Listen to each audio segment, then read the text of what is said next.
dans les forces de sécurité intérieure. Et en termes d'équipement également, nous avons beaucoup fait d'efforts. Mais où est-ce que nous avons eu ces ressources? Comprenez qu'il y avait de la richesse mal gérée. Et il y en a encore plus. Parce que comme certains le pensent, ou bien peuvent l'imaginer, il n'y a pas cette banque où vous allez aller prendre un prêt dans ce monde-là pour payer de l'armement. Il n'y en a pas. On ne prête pas dans ce monde-là pour aller payer de l'armement. Si vous voulez vous armer, vous devez utiliser vos propres fonds. Mais dans un passé récent, on était projeté, on n'était pas armé comme ça. Très loin de là.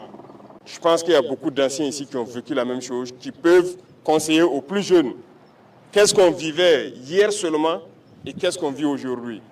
Et ça doit vous donner de la motivation à vous battre. Et ça, c'est très important. Battez-vous pour vos terres.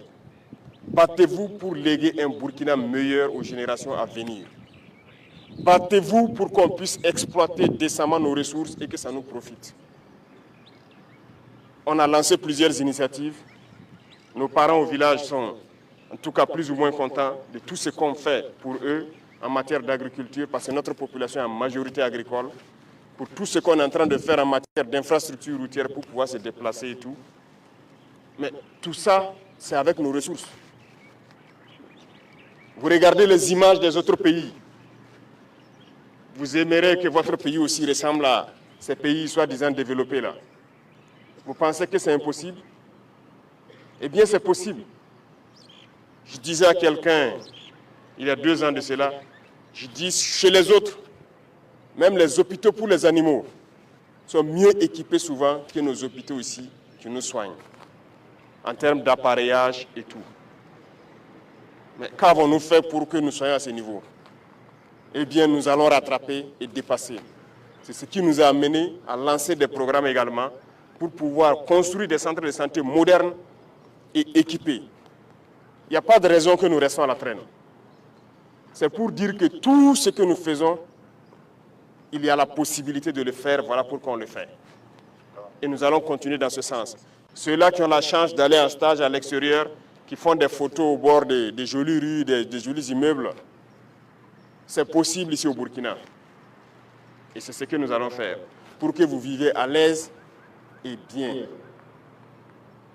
Mais pour ça, il faut se battre d'abord. Voilà pourquoi je dis qu'il faut méditer son engagement, écouter notre hymne et se battre. Vous êtes très courageux, très combattants. Mais souvent, il y a de ces attitudes qui viennent vous causer des pertes inutiles. Notamment l'utilisation du téléphone portable. Ceux-là qui vont se montrer incapables de changer, de laisser tomber le téléphone en opération, nous allons les chasser de nos rangs et nous allons les punir sévèrement. Parce que nous n'allons pas permettre que par la faute de quelqu'un qui a une addiction au téléphone, mettre la vie des autres en danger. Vous imaginez, vous êtes en détachement sur votre position. De bons soldats montent la faction, concentrés à leur poste, ils finissent, ils descendent, ils doivent se reposer. Et un saboteur se retrouve au poste avec son portable sur TikTok ou quoi, OneXBit, jusqu'à ce que l'ennemi approche, attaque, et les bons soldats peuvent mourir dans leur repos. Vous voulez qu'on les laisse dans nos rangs? C'est ce que vous voulez? Alors on va les chercher de nos rangs et on va les punir. J'ai déjà donné instruction aux chefs militaires d'identifier autant que possible ceux qui ont cette addiction, qui ne peuvent pas se séparer de leur téléphone. On va les chercher et on va les punir. Parce que ce qu'ils font, c'est criminel. On ne peut pas tolérer ça. Certes, on sensibilise, mais on ne peut pas tolérer. Vous pouvez garder les petits téléphones, ça c'est juste pour appeler la famille, mais s'il n'y a pas de raison, on fait avec.